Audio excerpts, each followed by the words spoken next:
सुन्नी जवान, जरा गौर कर कि आज हमने शराब को अपने मुंह से नहीं लगाया। हाँ, आज ऐसे भी सुन्नी हैं, इसी जबान से ला इलाहा इल्लल्लाह पढ़ते हैं और इसी जबान पे शराब के कतरे टपकाते हैं। आपको मालूम है शराब का कतरा कैसा नापाक है।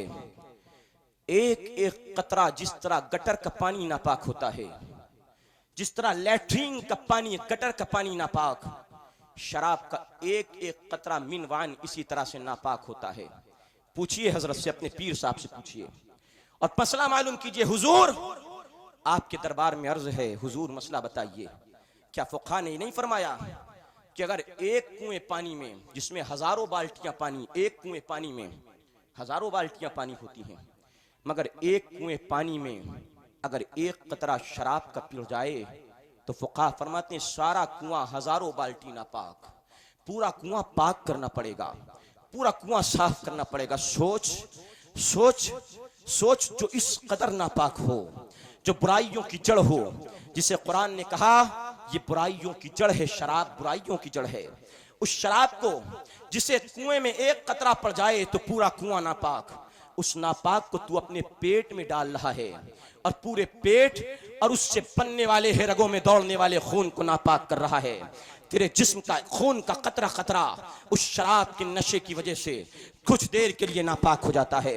सोच, जरा सोच सुन्नी जवान, क्या तेरे परवरदिगार ने और तेरे महबूब करीम ने तुझे शराब की तालीम दी है? नहीं नहीं सुन्नी जवान, मेरे आका इरशाद फरमाते हैं, मुस्तफ़ा करीम रऊफ रहीम, मुस्तफ़ा करीम अलैहिस्सलाम रऊफ रहीम फरमाते हैं अल्लाह की कसम, अल्लाह अपनी इज्जत व जलाल की कसम खा के कहता है, मेरी इज्जत व जलाल की कसम, जो बंदा मुझसे ना डर करके एक घूंट शराब का पिएगा और मेरा खौफ उसके दिल में नहीं होगा, मेरा डर उसके दिल में नहीं होगा, मेरा मुझसे बेडरे हुए एक घूंट अगर शराब का कोई बंदा पीता है तो कल क़यामत के दिन अल्लाह उसे जहन्नम में जहन्नमियों का खौलता हुआ पीप मवाद पिलाएगा। अल्लाहु अकबर। सोचो, एक घूंट पियोगे तो एक घूंट के बदले जहन्नम में खौलता हुआ पीप पीना पड़ेगा। और रिवायतों में आया है जब एक इंसान को जहन्नम में खौलता हुआ पीप दिया जाएगा, जब वो इसे पिएगा उस पीप की गर्माहट इतनी होगी उसकी आंख के टुकड़े टुकड़े हो जाएंगे और आंख के टुकड़े टुकड़े होकर के बह पड़ेंगी। हे सुन्नी जवान, जरा गौर कर, यहाँ दुनिया में अगर तकलीफ होती है, तकलीफ होने के बाद इंसान को मौत आ जाती है, कुछ सेल्सियस डिग्री दर्द हाथ झेलने के बाद इंसान मर जाता है, तकलीफ से निजात पा जाता है, तकलीफ से छुटकारा पा जाता है।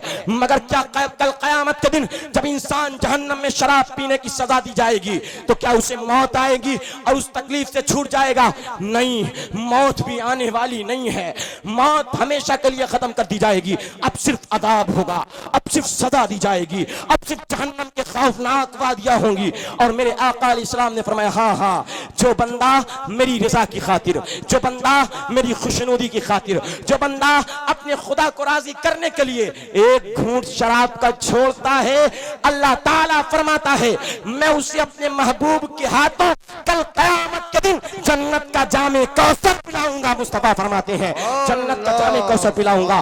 सुन्नी जवान, जरा सोच, एक शराबी सुन्नी कैसे हो सकता है? सच्चा आशिक़ रसूल वो नहीं है जो शराबी है। अगर सच्चा आशिक़ रसूल बनना है तो शराब से तौबा करना है।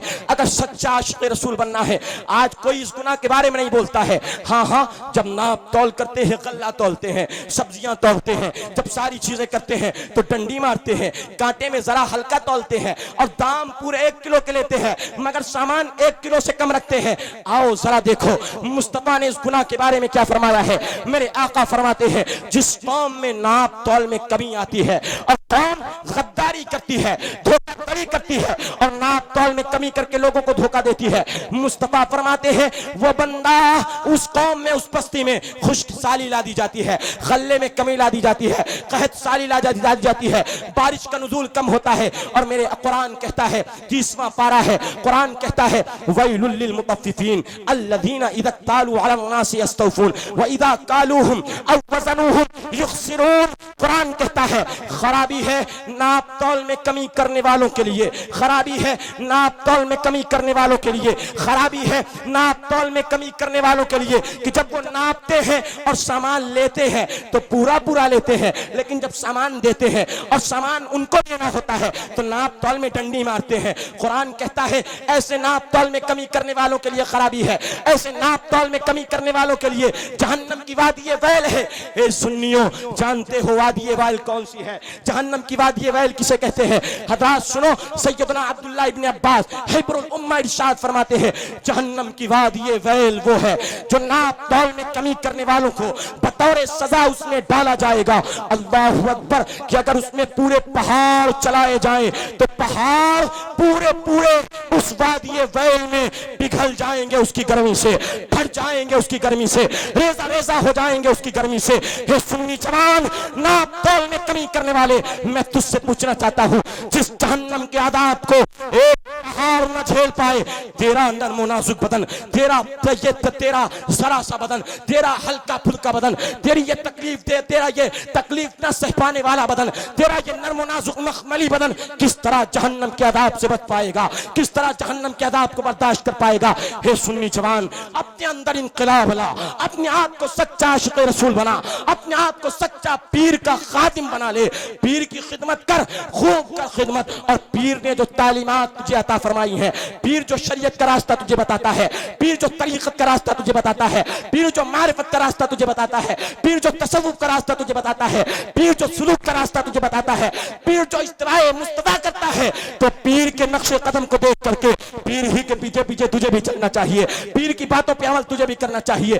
तब जाकर के तुझे पीर का सच्चा फैज मिल पाएगा और तब जाकर के तू सच्चा आशिक़ रसूल कहलाएगा और पीर का सच्चा खादिम बनेगा। हाँ हाँ, पीर साहब आए, फकत नारा लगा लिया और फकत 2 लम्हे की मोहब्बत को जाहिर कर लिया और खुद को बहुत बड़ा पीर का सच्चा खादिम समझते हो। नहीं, ये तालीम तुम्हारे पीर ने तुम्हें नहीं अता फरमाई है। पीर के जब आए गांव में तब भी पीर की सच्ची वफादारी में रहो और जब पीर गांव से चला जाए तब भी याद रखो तेरा पीर तुझे रूहानी पावर देता, रूहानी पावर से देख रहा है, तेरा पीर तुझे रूहानी ताकत से देख रहा है, तेरा पीर तुझे रूहानी कुव्वत तुझे रूहानी कावत रूहानी पावर से तुझे देखता है। अगर तेरा पीर यहाँ गांव में नहीं है मतलब ये नहीं है तू शराब का आदी हो जा, तेरा पीर यहाँ नहीं है तो मतलब ये नहीं तू बेनमाजी हो जा, तेरा पीर यहाँ नहीं है अपने घर पर है तो ये मत सोच कि तेरा पीर तुझे देख नहीं रहा है। हाँ हाँ, जो अहलुल्लाह हुआ करते हैं, जो अच्छे पीर हुआ करते हैं, जो सच्चे पीर हुआ करते हैं, मुरीद अगर मशरिक में हो तो पीर मगरिब में अपने मुरीद को देखा करता है, पीर मगरिब में अपने मुरीद को देखा करता है। इस बुनियाद पर पीर के मिशन को जब पीर गांव में रहे तब भी उस पीर के मिशन को जिंदा रखो और जब पीर गांव से चला जाए तब भी पीर के मिशन को जिंदा रखना है तुम्हें। हज़रात सुन्नी जवान, वक्त मुख्तसर है और बात तवील है, अर्ज करता चलूं। ए सुन्नी जवान, आज मेरा तेरा इखलाक कितना बुरा है। हम अपनी भी बात करते हैं, सिर्फ आपको नहीं कहते हैं। ऐसा नहीं कोई आलिम हो तो बिल्कुल दूध का धुला हुआ हो, नहीं, आलिम से भी गलतियां हो जाया करती हैं, मगर आलिम और जाहिल दोनों की गलतियों में फ़र्क ये है, आलिम से अगर गलती हुई तो अल्लाह उस आलिम को तौबा की तौफीक जल्द अज जल्द अता फरमा देता है। आलिम उस गलती पे बाकी नहीं रहता है और अगर कोई बड़ा उसे टोकता है तो आलिम अपनी उस गलती पे नादिम और शर्मिंदा होता है। मगर एक आम इंसान, एक जाहिल गलती करता है और अगर कोई बड़ा आलिम, कोई बड़ा इमाम अगर उसे टोक दे तो वो अकड़ जाता है। लो 100 चूहे खा के बिल्ली चली हज को, ये मिसाल देने लगता है, यानी कहने लगता है बोले तो शुभ बोले, चलनी क्यों बोले, यानी वो सामने वाले की ही गलती को साबित करने लगता है कि तू मुझे समझाता है, तू भी यही गलती कर बैठा है। नहीं, यही फर्क होता है एक आम इंसान और एक आलिम में। आलिम गलती करता है तो आलिम अपनी खता पर नादिम और शर्मिंदा, आज नहीं तो कल तन्हाई में अपने रब के सामने होगा, अपने गुनाह पे तौबा करेगा। और एक आम इंसान अकड़ जाता है तो अकड़ना ये शैतान की अलामत है। आओ जरा देखो, मुस्तफ़ा करीम अलैहिस्सलाम ने फरमाया, आज मेरा तेरा अखलाक कितना बुरा अखलाक है, कितना बुरा किरदार है, मगर मेरे आका इस्लाम का कितना प्यारे अखलाक था। आज हमारी खिदमत में अगर 4 नौकर होते हैं, अगर 4 गुलाम होते हैं, अगर 4 मेरी दुकान पे काम करने वाले होते हैं हजरात, तो हमारा रवैया उन 4 दुकान पे काम करने वालों के साथ इतना बुरा होता है कि हम अपने आप को आका समझते हैं, उन्हें गुलाम समझते हैं, अपने आप को मालिक समझते हैं, उन्हें ममलूक समझते हैं, अपने आप को हम मादल्ला सुम्मा मादल्ला पता नहीं क्या क्या समझ लेते हैं और उसे अब्द समझते हैं, महज अब्द समझते हैं हजरात। मगर मेरे नबी का तरीका ये नहीं था, मुस्तफ़ा का अखलाक इतना नाम था।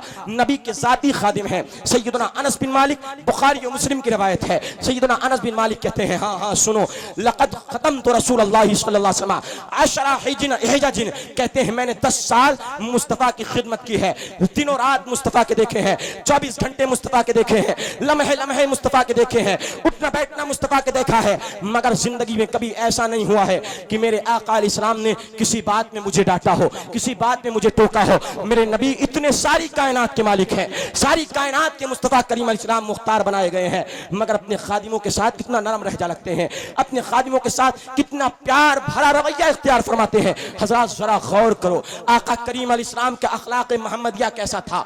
जरा देखो मेरे आका आज हम टर्राते हैं, एक दूसरे से गाली गलौज से बात करते हैं, आज बुरे अल्फाज और बुरे अखलाक से पेश आते हैं, मगर जरा गौर करो मुस्तफ़ा के दीवानों मेरे आका अलैहिस्सलाम ने फरमाया, मा मिन शैइन अस्क़लु फी मीज़ान अब्दिल मुमिन यौमल क़ियामति मिन हुस्नि खुल्क़िही औ कमा क़ाल रसूलुल्लाह सल्लल्लाहु अलैहि वसल्लम औ कमा क़ील औ कमा क़ाल औ क़रीब ज़ालिका औ मिस्ल ज़ालिका औ मफ़हूम ज़ालिका। फरमाया हाँ मुस्तफ़ा करीम फरमाते हैं कि बंदे मोमिन का जब मीज़ान अमल पे एक नेकी रखी जाएगी तो सबसे ज्यादा भारी जो नेकी कल क़यामत के दिन बंदे मोमिन के नाम अमाल में होगी, वो नेकी कोई और नहीं, उसका अच्छा इखलाक सबसे ज्यादा भारी मैदान क़यामत में होगा, सबसे ज्यादा बड़ी नेकी तस्वुर किया जाएगा। और मेरे आका अलैहिस्सलाम ने फरमाया, हे लोगों, मेरे आका फरमाते हैं, इन्ना अक़रबकुम इलैया मजलिसन यौमल क़यामति व अहब्ब मिनकुम इलैया औ कमा क़ाल औ मफ़हूम ज़ालिका औ क़रीब ज़ालिका।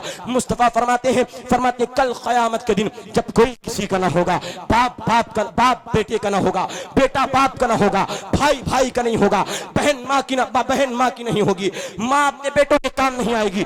ऐसे आलम में मेरे आका करीम अलैहिस्सलाम फरमाते हैं, सबसे ज्यादा मुझसे करीब और मेरे नजदीक सबसे ज्यादा पसंदीदा बंदा कल क़यामत के दिन जो होगा वो कोई और नहीं, वही होगा जिसका इखलाक सबसे ज्यादा प्यारा होगा, जिसका इखलाक सबसे ज्यादा नरम होगा, वो सबसे ज्यादा बेहतर बंदा मेरे नजदीक होगा। और मेरे आका अलैहिस्सलाम ने फरमाया, व इन अबग़दकुम इलैया यौमल क़यामति व अबअदकुम मिन्नी मजलिसन अस्तरतारूना अल मुतशद्दिक़ूना अल मुतफ़ैहिक़ून औ कमा क़ील औ क़रीब ज़ालिका औ मिस्ल ज़ालिका औ मफ़हूम ज़ालिका औ कमा क़ाल रसूलुल्लाह सल्लल्लाहु अलैहि वसल्लम। मेरे आका अलैहिस्सलाम फरमाते हैं, कल क़यामत के दिन मुझसे सबसे ज्यादा दूर, मेरी सोहबत से सबसे ज्यादा दूर, मेरी रहमत से सबसे ज्यादा दूर, मेरी निगाह करम से सबसे ज्यादा दूर और मुझसे सबसे ज्यादा बेफैज़ बंदा होगा, वो कोई और नहीं होगा, वही बंदा होगा जिसके अखलाक बुरे होंगे, जो टर्रा होगा, जो कड़वे लहजे में बात करता होगा, जो तकब्बुर करता होगा और जो मुंह भर भर के बातें करता होगा।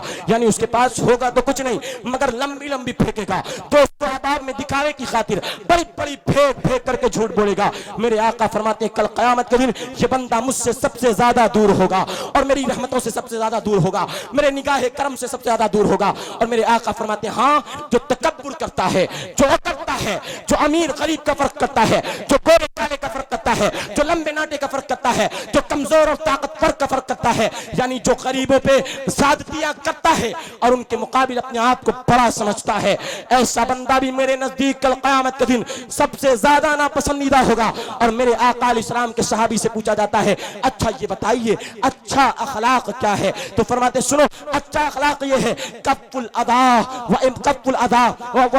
अदा व इत्तिबाउ तरीक़तिल मुस्तफ़ा औ कमा क़ाल औ कमा क़ील व बशाशतु वजहिका फ़ी वजहि अख़ीका औ कमा क़ाल औ कमा क़ील औ मफ़हूम ज़ालिका। फरमाते अच्छा अखलाक ये है कि तू बुराई को अपने आप से भी रोके और अपने पड़ोस अड़ोस अपने भाइयों से भी रोके। तू जो चीज अपने लिए नापसंद करता है अपने भाइयों के लिए भी नापसंद कर। और मेरा अच्छा अखलाक ये है कि जब एक मुसलमान दूसरे मुसलमान से मिले तो भाव सिकोल से न मिले, चेहरा फेर करके न मिले, त्योरी बढ़ा के ना मिले, बल्कि मिले तो मुस्कुराते हुए चेहरे के साथ मिले, ये अच्छा हुआ करता है, ये अच्छा हुआ करता है।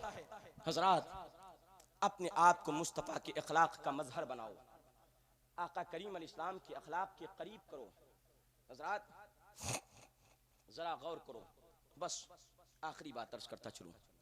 हजरात जरा गौर करो, अल्लामा फजले गंज मुरादाबादी रहमतुल्लाह अलैह, आपकी जात कोई आम जात नहीं थी। मुझे तो मालूम नहीं था हजरत आ रहे हैं, और मुझको ये भी नहीं मालूम था किस गांव में जलसा है। वो तो हाफिज अली रजा साहब ने कहा चलना है, इनकी मोहब्बत में मैं आंख बंद किया और चला आया।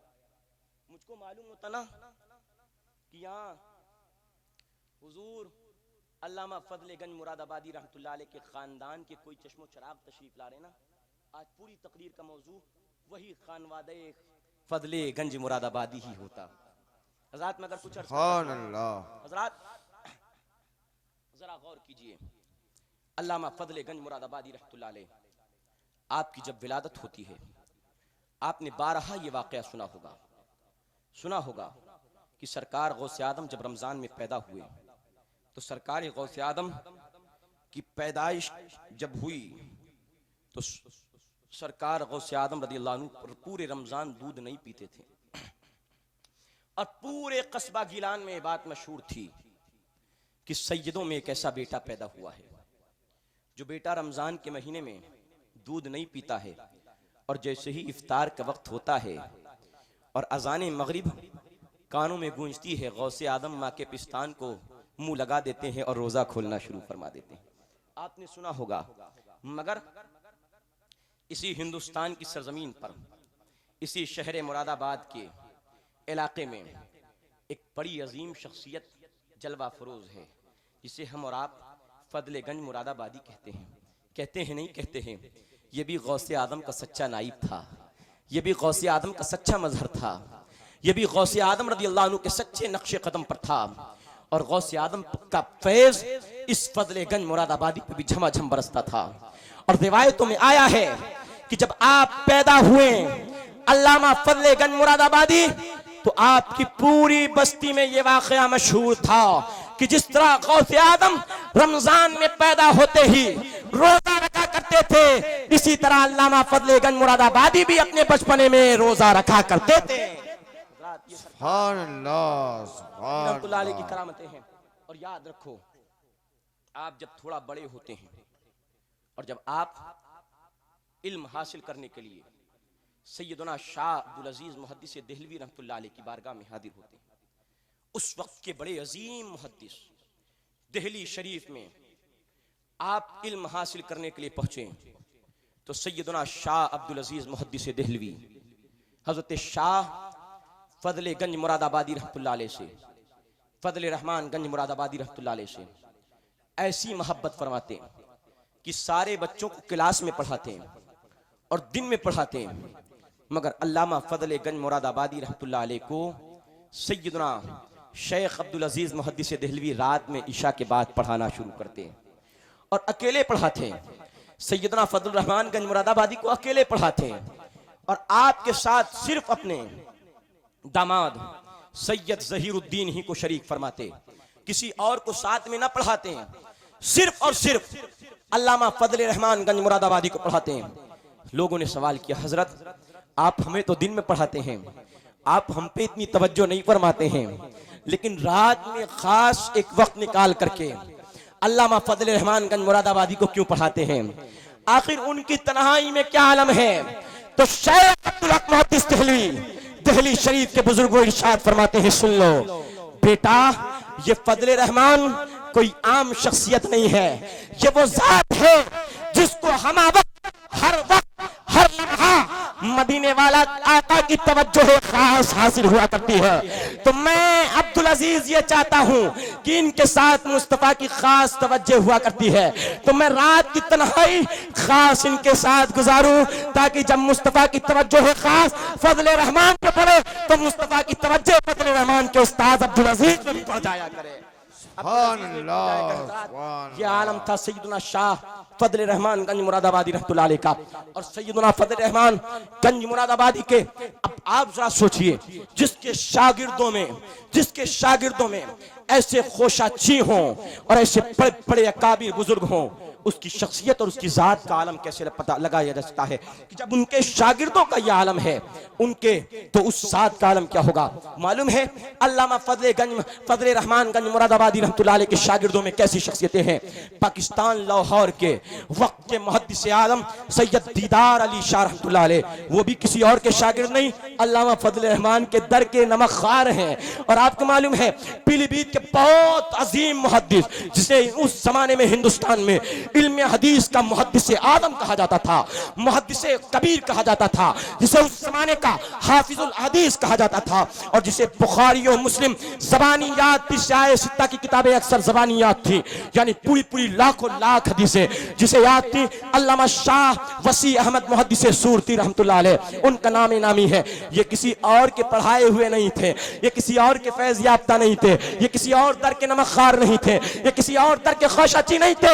इन्हें भी जो फैज मिला था वो फजल रहमान गंज मुरादाबादी के दर से फैज मिला था। हजरात, ये शख्सियतें थी बानी नदवतुल उलमा। उस जमाने में जब ये सुन्नियों का इदारा हुआ करता था, उसके बानी जो थे मौलाना मोहम्मद अली मुंगिरी, मौलाना अहमद अली मुंगिरी, वो भी अल्लामा फजल रहमान गंज मुरादाबादी के नमकखार थे। सोचो, जब एक शागिर्द उस्ताद के शागिर्द इतने काबिल तरीन अल्लाह वाले गुजरे हैं, तो उस उस्ताद की शख्सियत का आलम क्या होगा, उस उस्ताद के इल्म, उस उस्ताद की अबकरियत का आलम क्या होगा। और सुन्नी जवान, आप अपने पीर के सिलसिले पर जितना फख्र करे कम है, जितना फख्र करे कम है। सोचो, इमाम अहमद रजा की जात किसी से पोशीदा नहीं है।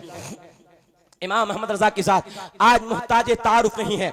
आला हज़रत की जात आज कोई ढकी चुपी जात नहीं है। दुनिया जानता है आला हज़रत का इल्म कैसा था, आला हज़रत का इश्क कैसा था, आला हज़रत की रसूल से सच्ची अकीदत कैसी थी, आला हज़रत का इल्म हदीस कैसा था, आला हज़रत का इल्म तफसीर कैसा था, आला हज़रत की ज़ौक़ शायरी कैसी थी, आला हज़रत का ज़ौक़ सुखन कैसा था, आला हज़रत की फसाहत कैसी थी, आला हज़रत की बलागत कैसी थी। इसकी तफसीर की जरूरत नहीं है। अल मुख्तसर ये कि आला हज़रत की जात बहुत बड़ी जात थी, अपने अंदर बहुत बड़ी जात रखती थी। मगर याद है, आला हजरत जैसी अजीम जात भी अल्लामा फजल रहमान गंज मुरादाबादी के दरबार में हाजिर हुआ करती थी। अल्लामा फजल रहमान गंज मुरादाबादी के दरबार में आया करती थी। ये इतनी अजीम जात है, अल्लामा फजल गंज मुरादाबादी की जात बड़ी अजीम जात है हजरात। और मालूम है, जब अल्लामा फजल गंज मुरादाबादी रहमतुल्लाह अलैह, अल्लामा फजल रहमान गंज मुरादाबादी रहमतुल्लाह अलैह अपने पीर शाह आफाक मियां देहलवी रहमतुल्लाह अलैह की बारगाह में जब हाजिर हुए, तो शाह आफाक मियां देहलवी रहमतुल्लाह अलैह अपने इस मुरीद को मुरीद करते हैं और सारे सिलसिलों की इजाजत अता फरमाते हैं। और फिर उसके बाद आपने उसके बाद देखा है कि शाह आफाक देहलवी रहमतुल्लाह अलैह बहुत ज्यादा अपने इस मुरीद यानी फजल रहमान पर बहुत ज्यादा तवज्जो फरमाते हैं। सबसे ज्यादा अपने मुरीदों में, अपने खलीफाओं में अगर किसी को सबसे ज्यादा माना करते थे तो सैयदना सरकार शाह फजल रहमान गंज मुरादाबादी को माना करते थे। लोग पूछते हैं ए पीर साहब, हम भी आपके खलीफा हैं, हम भी आपके मुरीद हैं, हम भी तो आपके ही दामने इरादत से वाबस्ता हैं, मगर आप सबसे ज्यादा फजल रहमान गंज मुरादाबादी रहमतुल्लाह अलैह पे तवज्जो क्यों देते हैं। तो पीर बोलता है, पीर अपने मुरीद के लिए बोलता है, हे मेरे मुरीदों कान खोल करके सुन लो, ये आफाक देहलवी उस बंदे से प्यार क्यों न करे, उस बंदे को क्यों न चाहे जिसे अल्लाह तबारक व तआला चाहता है, जिससे अल्लाह मोहब्बत फरमाता है, जिसे अल्लाह ने अपनी विलायत खास के लिए चुन लिया है, जिसे अल्लाह ने अपनी दोस्ती के लिए चुन लिया है, उस शाह फजल रहमान गंज मुरादाबादी से मोहब्बत क्यों न करे। तो ऐ लोगों, अर्ज ये है कि सच्चे पीरों के दामनों से वाबस्ता रहो, और सिर्फ पीर के दामन से वाबस्ता न रहो, पीर की तालीमात से भी वाबस्ता रहो। अहम पैगाम यही है, यही आपके पीर का पैगाम है, और यही सारे सुन्नियों के सारे सच्चे पीरों का यही पैगाम है कि हाँ ठीक है, हमारे नाम का नारा भी लगाओ, हमारी जात से मोहब्बत भी करो, और जब गांव आ जाऊं तो मुझसे मोहब्बत करो, लेकिन जब मैं चला जाऊं तो मेरे मिशन को भूल मत जाना, मेरे नाम को भूल मत जाना। जब मैं गांव से चला जाऊं तो मेरी बातों को भूल मत जाना, मेरी तालीमात को सीने से निकाल मत देना। पीर को आपने देखा, पीर आपका नमाजी है तो मुरीद को भी उसी के नक्शे कदम पे चलते हुए नमाज पढ़ना चाहिए। पीर को आपने देखा, पीर अपनी जबान से किसी के लिए गाली नहीं निकालता है, तो मुरीद को भी चाहिए कि अपने पीर की सच्ची तालीम को अपनाते हुए, अपने पीर की सच्ची अकीदत को अपने दिल में रखते हुए अपनी जबान को गालियों से महफूज रखे, अपनी हाथ से किसी को बुराई न दे। आपने अपने पीर को देखा होगा कितनी किसी को तकलीफ नहीं पहुंचाते हैं, सबसे प्यार से हंस के बोलते हैं। और अगर कोई बुराई करता है, ऐसे भी लोग आ जाते हैं जो अच्छे पीरों की बुराई करते हैं, अगर कोई बुराई करता है आपका पीर उससे भी हंस के टाल देता है, क्योंकि अल्लाह वालों की यही शान होती है। अल्लाह वाले बुराई का बदला बुराई से नहीं देते हैं, हंस के टालते हैं। तो आपको भी चाहिए अपने पीर की तालीमात पर अमल करें, अपने पीर से सच्ची अकीदत और उनके मिशन को यहाँ जब वो रहे तब भी जिंदा रखें, इनके जाने के बाद जिंदा रखें। और इन सबसे बड़ी तालीम ये है, सारे पीरों की तालीम का इस जमाने के खुलासा ये है कि मसलक के आला हज़रत पे कायम रहो, जिंदगी दी गई है इसी के लिए। सुन्नियों में ही शादी करो, ये वहाबी नहीं, फैमिली के लिए। वाखिर दावाना अल्हम्दुलिल्लाहि रब्बिल आलमीन। अस्सलामु अलैकुम।